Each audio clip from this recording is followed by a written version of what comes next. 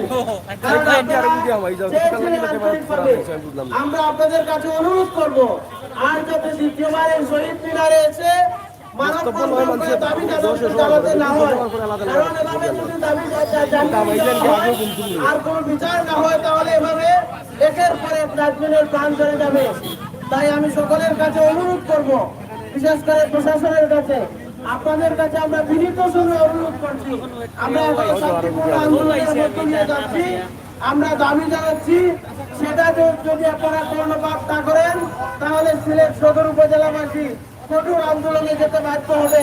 তার দায় দায়িত্ব কিন্তু প্রশাসনকেই নিতে হবে। এই বলে আমার বক্তব্য শেষ করছি। সবাইকে ধন্যবাদ। আসসালামু আলাইকুম। ধন্যবাদ।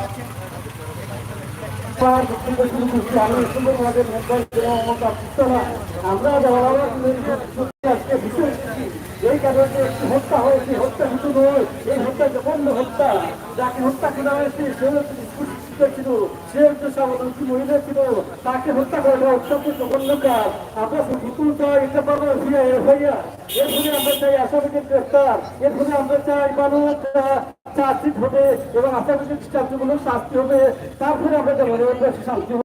আমরা রাস্তায় থাকবো এবং আমরা আন্দোলন করতে থাকবো, যাতে পুলিশের ভূমিকা সফল করে, যাতে পুলিশের প্রত্যেকের ভূমিকা পালন না করে ভালো ভূমিকা পালন করে, সেজন্য আমরা আন্দোলন করছি। যদি পুলিশ ভালো আচরণ করে তাহলে আমরা করে দিতাম।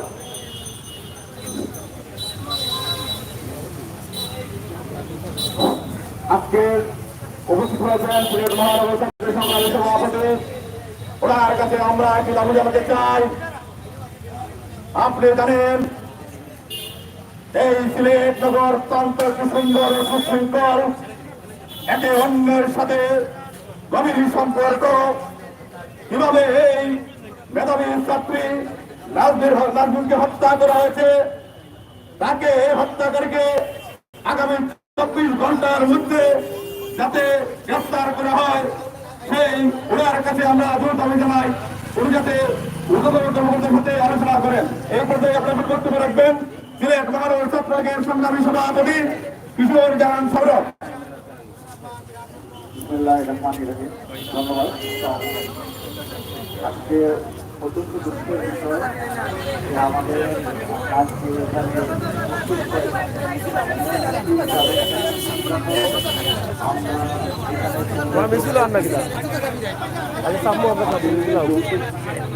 এই জঘন্যতম একটি কারণে আমাদের বোন নাজনীন আক্তারকে হত্যা করা হয়েছে। আমি মনে করি এটা পরিকল্পিত হত্যা। এই হত্যাকে আত্মহত্যা বলে চালিয়ে দেওয়ার চেষ্টা করা হয়েছে। দীর্ঘদিন হওয়ার পরেও এখনো আসলে আসামিরা গ্রেফতার হয় নাই। এই গ্রেফতারের দাবিতে মানববন্ধন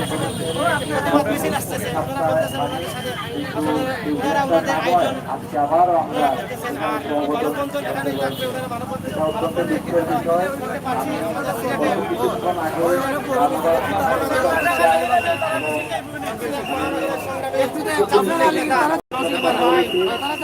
আমাকে আশ্বস্ত করেছেন তারা এবং আসামিরা হাসপাতাল থেকেই পলাতক রয়েছে এবং তাদের পুলিশের অনেক কৌশল থাকে।